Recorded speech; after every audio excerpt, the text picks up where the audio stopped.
Wakizungumza baada ya mkutano ulioandaliwa na shirika la wanahabari nchini KCA ulio na malengo ya kuelekeza taifa kwenye masuala tata baada ya uchaguzi, katibu mkuu wa jamii hiyo Silas Olala amesema kuwa si vema kwa kiongozi huyo kurudisha kidonda ambacho kilikuwa kinapona cha uchaguzi. I would wish to state that the elections were over, and already you can remember the head of state had even come up to our areas. Nyanza, he came to Siaya, he went to Homa Bay, and I think he was welcomed. And even our chairman, Jacob, also acknowledged his presence and welcomed him, although he was not around. After the head of state's visit here, the peace was there. Everything was calm. There's already a restoration of peace from election days. I think what is coming out now could be, I would term it, could be careless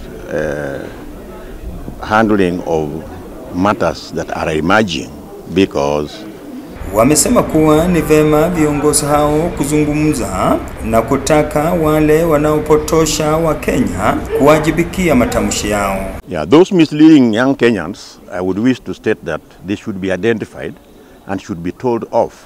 If possible, they can even be taken to answer for them, because it is misleading to mislead others so that they react. That will mean that we are going to have unstable state of affairs. So those misleading the youths or whichever group is being misled, I think some action should be taken against them. Mehoji kuwa tayari jamii iko na matatizo si haba yakiwemo ya kiuchumi, na sasa ni wakati wa viongozi wote kushirikiana na kuona jinsi ya kukabili shida zinazomkumba Mkenya wa kawaida kando na masuala ya kisiasa. I expect the Asla government to ensure that our people are dying in hospitals for lack of medicines. You can see Kenyans are yearning for children to go to school. Education has become too expensive to majority of Kenyans, and especially young parents.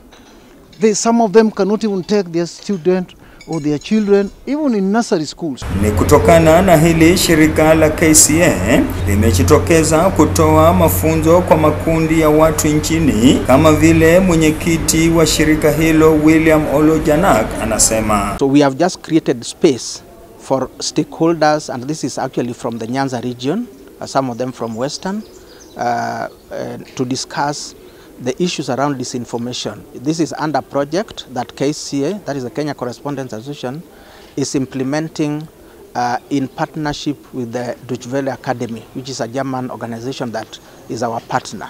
The purpose of this is to create an opportunity for citizens and different stakeholders to discuss the issues of disinformation and how some of this especially came around the election period. Kiongozi huyo amesema kuwa habari potofu haswa zinazosambazwa mitandaoni zimetia nchi katika hali ya hatari, na wakati umefika kwa jamii kuongea waziwazi matatizo yanayoikumba.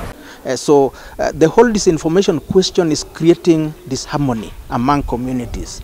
So what we are trying to promote is a discussion so that we are able to share with the different stakeholders, so that in their small spaces they are able to take up the discussion around disinformation. And it is not just limited to politics and elections. We are talking about disinformation that affects agriculture. We are talking about disinformation that affects the environment. So that the communication around the conservation of the environments, the wetlands, culture, and many other things is all affected by disinformation. Disinformation also affects life, for example, economy. For example, you will find that over the last 1 year, ni usemi ambao umeungwa mkono na baadhi ya makundi ya vijana katika eneo la Nyanza, almaarufu Youth Bunges. Thomas Imboka, mwenyekiti wa bunge la Nyalenda huko Kisumu. Up to this point, the announcement had been made. We had accepted and we were moving on. And now Jacob has come up again, and the youths are really now saying there is something in it. As the Bunges, what we are praying for, we don't want destruction. We don't want destruction of properties, and we are praying that peace prevail among the community living in Kisumu. We don't want to experience what transpired during 2007 election, the post-election 2007-2008. If you are in Kisumu like me, I'm old enough now to talk about this.